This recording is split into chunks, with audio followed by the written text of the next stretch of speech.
Marcus Sterling never expected that following his new chef home would shatter everything he thought he knew about wealth, purpose, and the true meaning of power. The tech billionaire who could buy anything discovered something money couldn't: purchase. And it brought him to tears in ways that would change not just his life, but the lives of thousands. What secret was Anya Petrova hiding behind her culinary genius? Why did her nightly disappearances lead to the most dangerous parts of the city? And how could one woman's hidden mission expose the emptiness of a fortune built on isolation? Marcus Sterling stood in his penthouse kitchen, watching his 7th private chef in 2 years pack her knives with trembling hands. The 34-year-old tech mogul had built Sterling Dynamics from nothing, creating algorithms that revolutionized data processing and earned him a fortune that most couldn't comprehend. Yet he couldn't find someone who could prepare a simple meal to his satisfaction. The soufflé was adequate, but the timing was off by 37 seconds, Marcus said, his voice carrying the same cold precision he used in board meetings. In my world, timing is everything. The chef, Sarah, he thought her name was, stuffed her apron into her bag without meeting his eyes. She was the latest in a string of culinary professionals who had failed to meet his impossibly high standards. What they didn't understand was that Marcus's obsession with perfection in the kitchen had nothing to do with food and everything to do with the gnawing emptiness that had consumed him since childhood, born to teenage parents who abandoned him. At 6, Marcus had learned early that the world was unforgiving to those who showed weakness. Foster homes had taught him that comfort was temporary, that people left, and that the only thing he could truly control was his own success. He'd channeled that pain into a relentless drive that had made him one of the youngest billionaires in history. But success hadn't filled the void. It had only given him the means to demand perfection from everyone around him. His 40,000 square foot penthouse atop Sterling Tower was a testament to his isolation. Every surface gleamed with clinical precision, every piece of furniture positioned exactly where his designer had placed it 3 years ago. The kitchen, a marvel of modern technology with equipment worth more than most people's homes, had become his sanctuary, the one place where he could attempt to recreate the warmth he'd never known. As Sarah's footsteps echoed across the marble foyer, Marcus stared at his reflection in the stainless steel refrigerator. At 34, his dark hair was already showing silver at the temples, and his gray eyes held the hardness of someone who had never learned to trust. His fortune continued to grow exponentially. His companies dominated their markets and world. Leaders sought his counsel. Yet every night he ate alone in a kitchen designed for entertaining dozens. The irony wasn't lost on him that the man who had revolutionized human connectivity lived in complete isolation.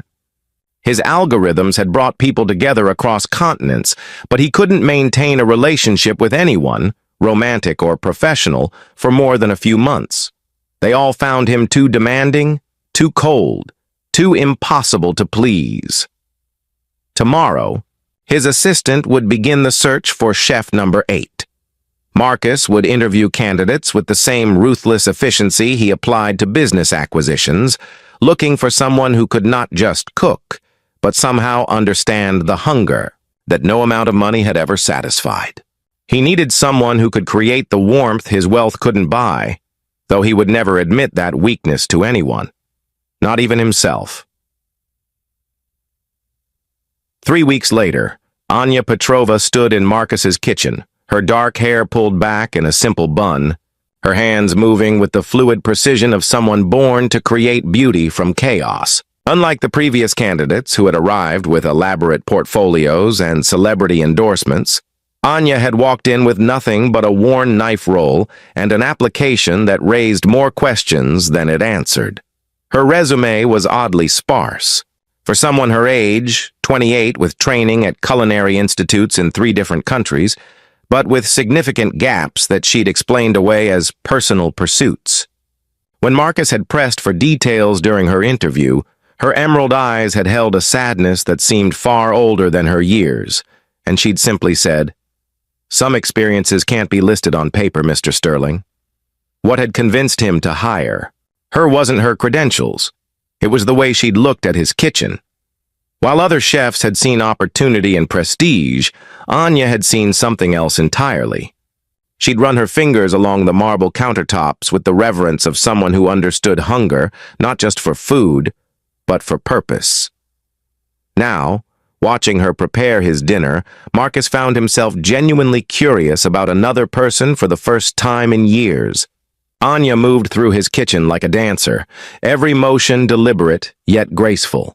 She'd arrived each morning for the past 2 weeks with ingredients sourced from places his previous chefs had never considered: small ethnic markets, community, gardens, suppliers who knew her by name and always seemed surprised by her generous tips. Her cooking was unlike anything he'd experienced. Where other chefs had tried to impress him with molecular gastronomy and exotic ingredients, Anya created dishes that somehow felt like memories he'd never had. Her soups carried the warmth of a mother's love, her bread tasted like home, and her simple pasta dishes contained depths of flavor that spoke to something fundamental about human connection. But it was her behavior after hours that truly intrigued him. Unlike his previous employees who had rushed to leave each evening, Anya often lingered, carefully portioning leftover ingredients into containers she produced from her own bag. When he'd asked about it, she'd simply said she didn't believe in waste. But there was something more deliberate about her actions, as if the food was destined for a specific purpose. Most mysteriously, she never ate the meals she prepared. She would taste for seasoning, but Marcus had never seen her actually consume the dishes she crafted with such care. When he'd mentioned this observation, she'd deflected with a smile and changed the subject to his preferences for the following day's menu. Her past remained largely a mystery despite his subtle inquiries. She spoke fluent English with the faintest trace of an Eastern European accent, mentioned training in Paris and Rome, but seemed reluctant to discuss her family or background. Her references were impeccable but oddly formal, as if the people vouching for her knew her professionally but not personally. Tonight, as Anya presented him with a simple roasted chicken that somehow tasted like every comfort he'd never known, Marcus found himself watching her pack those careful containers with renewed interest. For a man accustomed to knowing everything about everyone in his orbit, Anya Petrova represented the ultimate puzzle, and Marcus Sterling had never met a puzzle he couldn't solve. Marcus had built his empire on information. His algorithms didn't just process data, they revealed patterns invisible to others, connections that transformed random inputs into predictable outcomes. People, he had learned, were just another form of data to be analyzed and understood. Yet Anya Petrova defied every model he'd constructed for human behavior. By her 4th week, her routines had become a source of fascination that Marcus couldn't explain away as simple employer oversight. She arrived precisely at 7 each morning. Never earlier, never later. Her ingredient sourcing followed patterns that seemed random but felt intentional. Most intriguingly, she always left at exactly 6:30 p.m., carrying those carefully packed containers with a purposefulness that suggested they weren't simply tomorrow's lunch. Marcus's obsession with understanding people had roots that went back to his childhood, when reading the moods and intentions of foster parents had meant the difference between safety and another midnight relocation. He'd learned to detect the micro-expressions that preceded disappointment, the vocal inflections that signaled impending abandonment. These skills had served him well in business, where understanding motivations gave him insurmountable advantages in negotiations. But Anya presented a blank slate that his usual methods couldn't decode. She was pleasant but not eager to please, professional but not cold, skilled but not prideful. Her reactions to his attempts at conversation were perfectly calibrated, engaged enough to seem interested, but reserved enough to maintain boundaries. It was as if she'd been trained to reveal nothing while appearing completely transparent. The tipping point came on a Thursday evening when Marcus found himself working late in his study, a glass-walled office that overlooked the kitchen. He'd intended to review quarterly reports, but found his attention drawn to Anya's closing routine. She moved through the kitchen with practiced efficiency, cleaning and organizing with the same care she brought to cooking. But tonight, she paused at the refrigerator, her hand hovering over the handle as if she was making a difficult decision. When she opened it and began removing items, expensive ingredients that Marcus had specifically requested for the following day's menu, his business instincts sharpened to a fine point. She was stealing from him, he realized, though the financial impact was negligible. What bothered him wasn't the theft, but the betrayal of trust he'd begun to feel toward someone who had managed to slip past his carefully constructed defenses.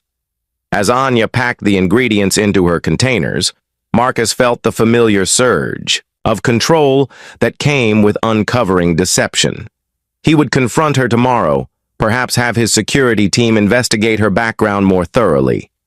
The satisfaction of solving the puzzle would fill the void that her warm meals had temporarily masked. But as he watched her careful movements, something nagged at him. Anya wasn't acting like someone stealing for personal gain. She handled each item with reverence, portioning with the precision of someone measuring medicine rather than pilfering supplies. Her expression wasn't guilty, it was purposeful, as if she was fulfilling an obligation that transcended employment contracts. Marcus closed his laptop and made a decision that would have seemed impossible just months earlier. Instead of confronting her directly or delegating the investigation to others, he would follow her himself. For a man who hadn't left his building after business hours in over 2 years, the decision felt both reckless and necessary.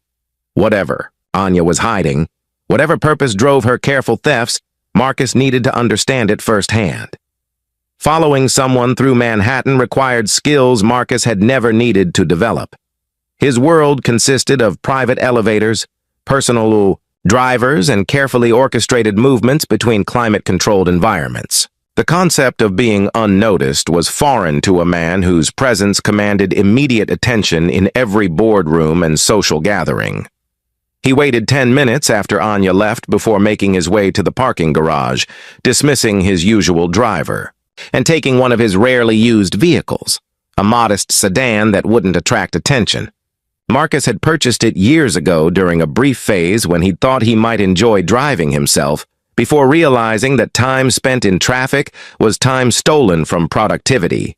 Tailing Anya through the city streets revealed a New York that Marcus had forgotten existed.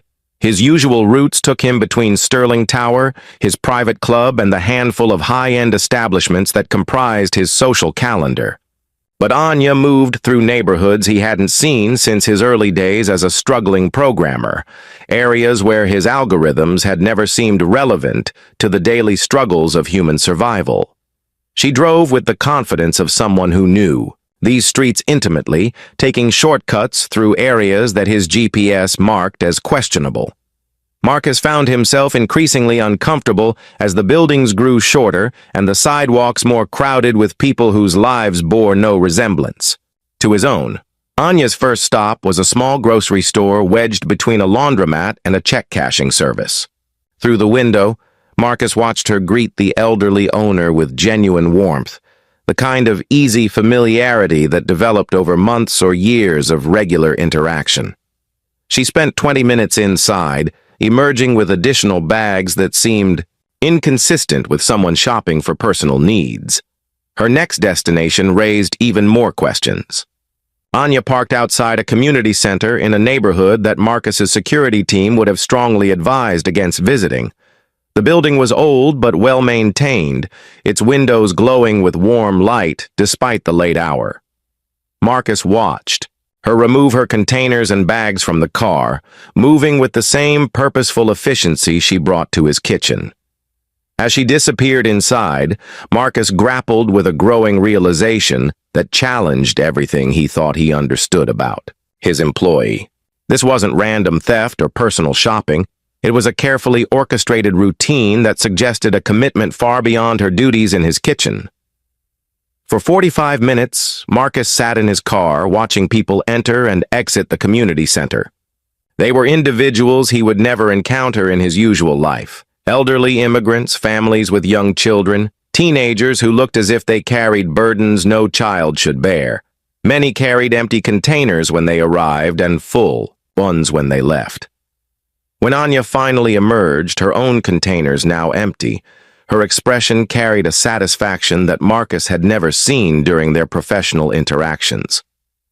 This was a woman fulfilled, not by the salary he paid her or the prestige of working for a tech mogul, but by something happening inside that unremarkable building. As she drove to her next destination, a homeless shelter where she repeated the same routine, Marcus felt the first crack in the worldview that had sustained him for decades.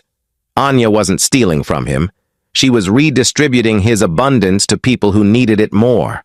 His expensive ingredients were feeding people who might otherwise go hungry, prepared by someone who understood both fine cuisine and human desperation.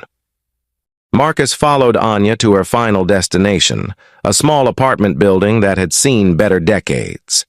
Unlike the previous stops, she carried nothing with her this time, just her worn purse and the exhausted posture of someone who had given everything they had to give.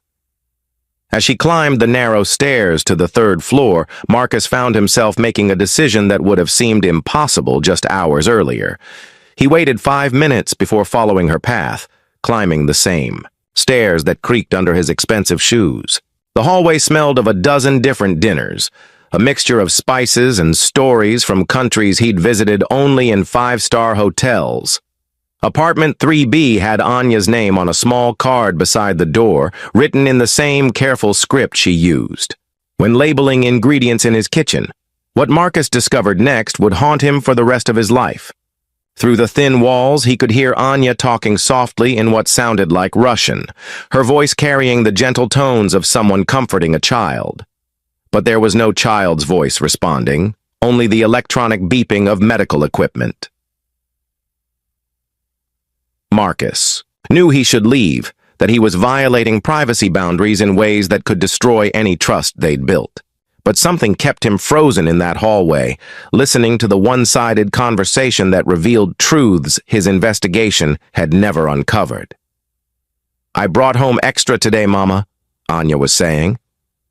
"Mr. Sterling's ingredients are so beautiful, they made the most wonderful meals for the families at the center. You would have loved the way the children smiled when they tasted the soup." The beeping continued, steady and mechanical, and Marcus realized with growing horror what he was hearing. Anya wasn't just caring for people in the community, she was caring for someone at home who couldn't respond, couldn't acknowledge her sacrifices, couldn't even thank her for the love she poured out every single day. "The doctors say you might be able to hear me," Anya continued, her voice breaking slightly. "I hope you can, because I want you to know that I'm keeping my promise. I'm helping people the way you taught me. I know you'd be proud of the work we're doing." Marcus pressed his back against the hallway wall, struggling to process what he was learning. Anya's careful thefts, her purposeful routines, her refusal to eat the meals she prepared. Everything suddenly made terrible sense. She was feeding others because someone she loved couldn't be fed, caring for the community because care was all she had left to give. Through the door, he heard her moving around, the sounds of someone performing the intimate acts of caregiving, adjusting pillows, checking machines, speaking love into silence. Marcus thought of his own mother, who he'd never known, and his father, who had abandoned him before memory began. He thought of all the foster parents who had provided shelter but never love, care but never comfort. "I wish I could cook for you again," Anya whispered, so softly Marcus had to strain to hear. "Remember how you taught me to make borscht? You said the secret wasn't in the recipe. It was in remembering who you were making it for. I think about that every day, Mama. Every meal I make is for someone I love." Marcus slid down the wall until he was sitting on the floor, his expensive suit wrinkled against the worn carpet. Tears he hadn't shed in decades began flowing freely as he understood the full scope of Anya's sacrifice. She was working for him, not just for the salary, but because his kitchen gave her access to ingredients she could transform into hope for people who had none.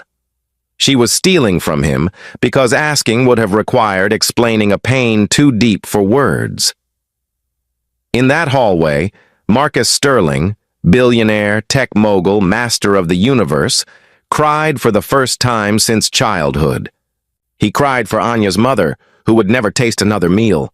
He cried for the people in the community center and the homeless shelter, who survived on the kindness of someone who had so little. But mostly he cried for himself, for the 30 years he'd spent building walls so high that he'd never noticed. The people who needed help climbing them. Marcus sat in that hallway for what felt like hours, though his watch told him it had been only 20 minutes. The sounds from Anya's apartment had grown quiet except for the steady rhythm of the medical equipment, a mechanical heartbeat that measured time in breaths that might someday stop. He thought about his childhood for the first time in years, not the sanitized version he sometimes shared in interviews about overcoming adversity, but the raw truth of what it meant to be 6 years old and abandoned. He remembered the social worker who had explained that his parents were too young and not ready for responsibility, as if love was something that required perfect timing and ideal circumstances. Foster care had taught him that survival required emotional distance. The families who took him in did so for various reasons. Some kind, some practical, some simply needing the state payments. But he'd learned never to get too attached, never to hope too much, because the phone call always came eventually. New, placement, better fit, don't take it personally. At 12, he'd stopped crying when they moved him. At 15, he'd stopped hoping that any family would want him permanently. At 18, he'd aged out of the system with a full scholarship to MIT and a heart that had learned to protect itself through achievement and control. Building Sterling Dynamics had been his way of creating a world where he never had to depend on anyone else's kindness or endure anyone else's disappointment. Money meant security, success meant respect, and control meant never being vulnerable again. He'd thought himself brilliant for constructing such a perfect life. But sitting in Anya's hallway, Marcus realized that his perfect life was actually a perfect prison. He'd spent so much energy protecting himself from pain that he'd made himself immune to joy as well. His wealth had insulated him from genuine human connection, and his success had elevated him so far above struggle that he'd forgotten what it meant to need help. The sound of Anya's quiet sobbing through the door shattered what remained of his emotional walls. Here was someone who had every reason to be bitter, caring for an unresponsive parent while working for a demanding employer who complained about 37-second timing errors on soufflés. Instead, she was channeling her pain into purpose, using her position in his kitchen to feed people who reminded her of her own helplessness. Marcus thought about his morning routine, waking in Egyptian cotton sheets, checking overnight market reports while his smart home adjusted temperature and lighting to optimize his circadian rhythms. His biggest daily concern was often choosing between breakfast options that cost more than many people's weekly grocery budgets. Meanwhile, Anya began each day by checking if her mother had survived another night, then went to work cooking meals. She couldn't afford for an employer who had never asked about her life outside his kitchen. The contrast was so stark it felt like a physical blow.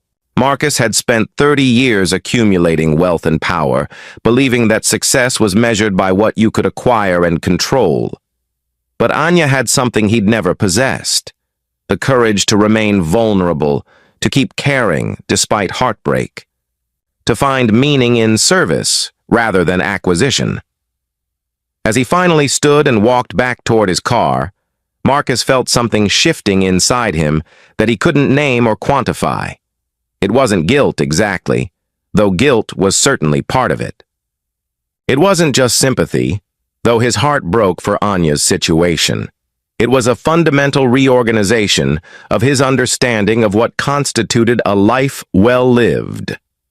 For the first time in 3 decades, Marcus Sterling, the man who could buy anything, influence anyone, and control every aspect of his environment, felt genuinely humble. And strangely, that humility felt like the first honest emotion he'd experienced in years. Marcus spent the weekend in a state he'd never experienced: complete indecision. His usual approach to problems involved gathering data, analyzing options, and implementing solutions with swift precision. But Anya's situation defied his normal problem-solving frameworks because the problem wasn't technical, it was profoundly human. By Monday morning, he'd made a decision that would have terrified his board of directors. He was going to be completely honest with an employee about his emotions and intentions. For a man who had built an empire on maintaining strategic advantages through information asymmetry, the choice felt revolutionary. Anya arrived at precisely 7 a.m. as always, greeting him with the same professional warmth she'd shown for weeks. Marcus watched her begin her morning routine, inspecting ingredients, planning preparations, moving through his kitchen with the grace that had first caught his attention. She showed no signs of the emotional weight he'd witnessed Friday night, no indication that she'd spent the weekend caring for someone who couldn't acknowledge her sacrifices. "Anya," he said, surprising himself with how uncertain his voice sounded. "Could we talk before you begin cooking?" She paused, her hands stilling, on the cutting board where she'd been arranging vegetables. "Of course, Mr. Sterling, is there something wrong with my work?" The question revealed so much about their dynamic that Marcus felt ashamed. After weeks of employment, Anya's first assumption was that she'd failed to meet his expectations. He'd created a relationship where his employee lived in constant fear of disappointment, where her default response to any request for conversation was anxiety about her performance. "Nothing's wrong," he said quickly. "Actually, I need to apologize to you." Anya's eyebrows rose in confusion. "Apologize? I don't understand." Marcus had rehearsed this conversation dozens of times over the weekend, but now, facing her genuine bewilderment, all his prepared words felt inadequate. "How do you explain to someone that you've been following them, that you've discovered their secret life of service, that witnessing their compassion has fundamentally altered your worldview?" "I followed you Friday night," he said simply, deciding that honesty was the only way forward. "I saw where you took the food." The color drained from Anya's face, and Marcus watched her calculate the implications with the quick intelligence he'd always suspected she possessed. She was processing not just the violation of her privacy, but the likely end of her employment and income that her mother's care depended on. "I can explain," she began, but Marcus held up his hand. "You don't need to explain," he said. "I need to explain. I need to explain why I've been so blind to the world outside my own comfort that my employee felt she had to steal from me to feed hungry people instead of simply asking for help." Anya stared at him, clearly struggling to understand where this conversation was heading. "Mr. Sterling, I know what I've been doing is wrong." "What you've been doing," Marcus interrupted, "is the first thing I've seen in years that's completely right. You've been taking ingredients that I can easily afford and transforming them into hope for people who have none. You've been doing the work that I should have been doing myself if I hadn't been so focused on my own isolated perfection." For a long moment, neither of them spoke. Marcus could see Anya processing his words, trying to reconcile this emotional, honest version of her employer with the demanding perfectionist who had criticized her soufflé timing. "I saw your mother," he said gently. "I heard you talking to her." This time, the tears Anya had been holding back began to fall. "She's been in a coma for 8 months," she whispered. "The doctors say there's almost no chance she'll wake up, but I can't give up on her." "You shouldn't give up on her," Marcus said, moving closer but maintaining respectful distance. "And you shouldn't have to choose between caring for her and helping others. I want to help you do both." The transformation of Marcus Sterling's life began with a simple question: "What do you need?" Sitting across from Anya in his kitchen, the same space where he'd spent weeks obsessing over perfect meals, Marcus asked the question he should have posed on her first day. Not what could she do for him, not how she could meet his expectations, but what she needed to accomplish the work that truly mattered to her. Anya's answer revealed the scope of need that Marcus had never imagined.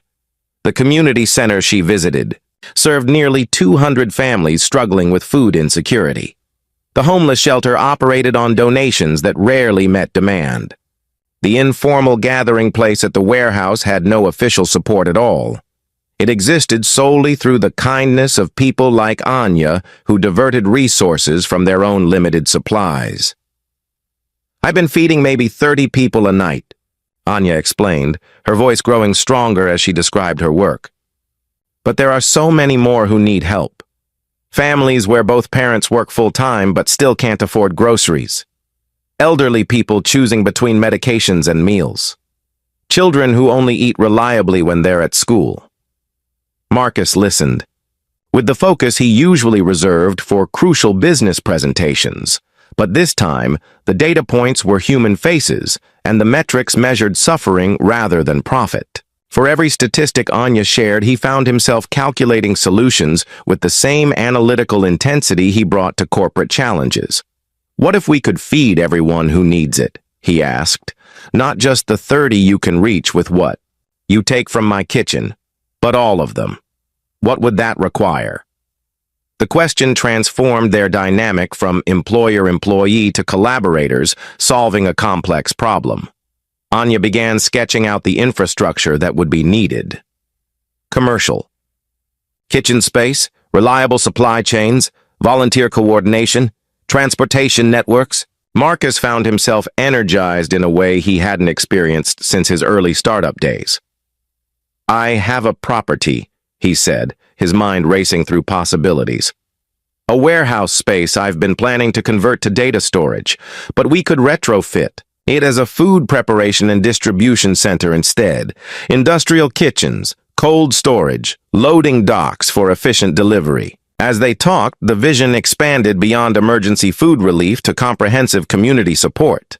Marcus's technological expertise could create systems for tracking nutritional needs, coordinating volunteers, and optimizing distribution routes. His business connections could provide sustainable funding through corporate partnerships rather than individual charity. "But why would you want to do this?"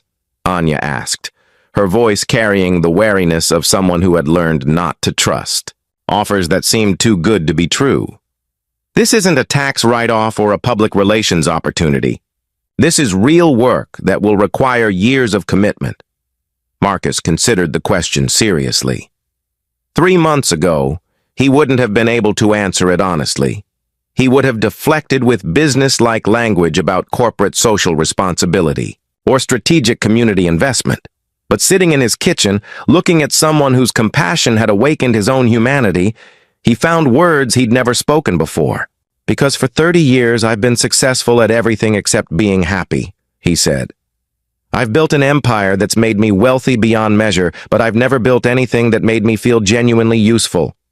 You're the first person I've met who has something I can't buy, purpose that comes from serving others rather than yourself." The partnership they outlined that morning would reshape both their lives. Marcus would provide resources and infrastructure, while Anya would lead operations and community engagement. Together, they would create something unprecedented, a food security initiative that treated dignity as importantly as nutrition, that saw recipients as neighbors rather than charity cases. "There's one condition," Marcus said as they finalized their plans. "Your mother's medical care transfers to my personal account. No insurance hassles, no financial stress, just the best possible treatment for as long as she needs it." For the first time since he'd known her, Anya smiled without reservation. 18 months later, Marcus stood in the main hall of what had once been his planned data storage facility and was now the Sterling Petrova Community Nutrition Center. The space hummed with purpose. Volunteer coordinators managing distribution, schedules, nutrition specialists developing meal plans for specific dietary needs, logistics teams ensuring that food reached every corner of the city where hunger persisted. The transformation hadn't been simple or quick. Converting a tech mogul's mindset from profit maximization to human impact required unlearning decades of business conditioning.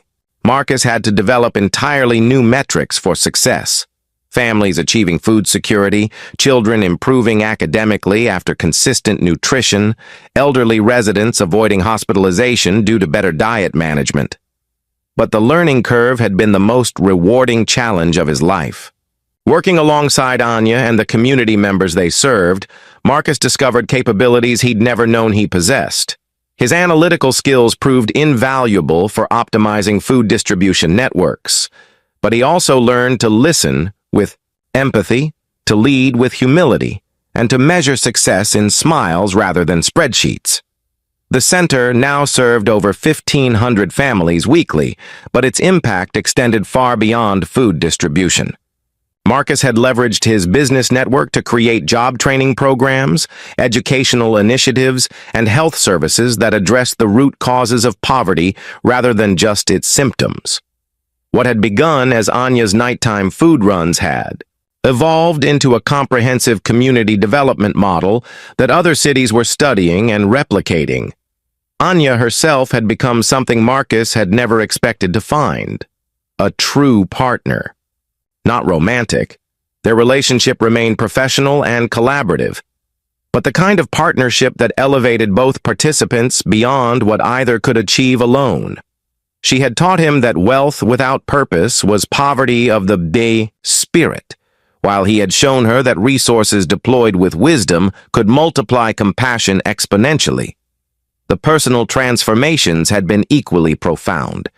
Marcus still lived in his penthouse, but it no longer felt like a fortress. He hosted regular dinners for center volunteers, turning his isolation chamber into a space for genuine connection. His relationship with money had fundamentally shifted, from hoarding to circulation, from accumulation to distribution. Most remarkably, Anya's mother had awakened 6 months earlier, not to full recovery, but to enough consciousness to recognize her daughter's voice and squeeze her hand. The medical team couldn't explain what had triggered the improvement, but Marcus suspected it had something to do with Anya's renewed joy, the way purpose had transformed her entire presence into something radiant and healing. Standing in the center that bore both their names, Marcus reflected on the journey that had brought him here.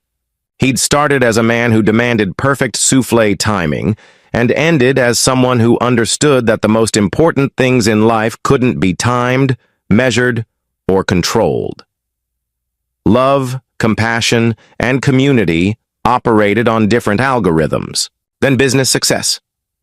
"Mr. Sterling?" A young volunteer approached with a question about the evening's distribution route. Marcus smiled, realizing that he preferred this title, earned through service rather than inherited through wealth, to any of the prestigious positions he'd held. As he helped solve the logistics problem, Marcus caught sight of Anya working with a group of teenagers, teaching them knife skills and kitchen safety. Her face carried the satisfaction he'd once thought could only come from accumulating power, but which he now knew came from giving it away. The moral lesson that had taken him 35 years to learn was elegantly simple. True wealth isn't measured by what you can buy, but by what you're willing to give. Success isn't about building walls to protect yourself from the world's problems. It's about tearing down those walls and using your resources to solve them. Marcus Sterling had followed his chef home and discovered that the emptiness in his life wasn't from lacking the perfect meal, it was from missing the perfect purpose. In learning to feed others, he had finally learned to feed his own soul. In a world that often measures success by accumulation, Marcus and Anya's story reminds us that true fulfillment comes from circulation, not what we keep but what we give. Every day we encounter opportunities to notice the needs around us and respond with our unique resources, whether that's time, skills, money, or simply attention. The most profound transformations often begin with the simple act of seeing clearly, recognizing that our comfort might be built on others' struggle, that our excess could be others' sufficiency, that our talents find their highest purpose in service rather than self-advancement. Today, look around your community with new eyes. Ask not what others can do for you, but what you can do for others. The tears of recognition that changed Marcus Sterling await anyone brave enough to follow compassion wherever it leads.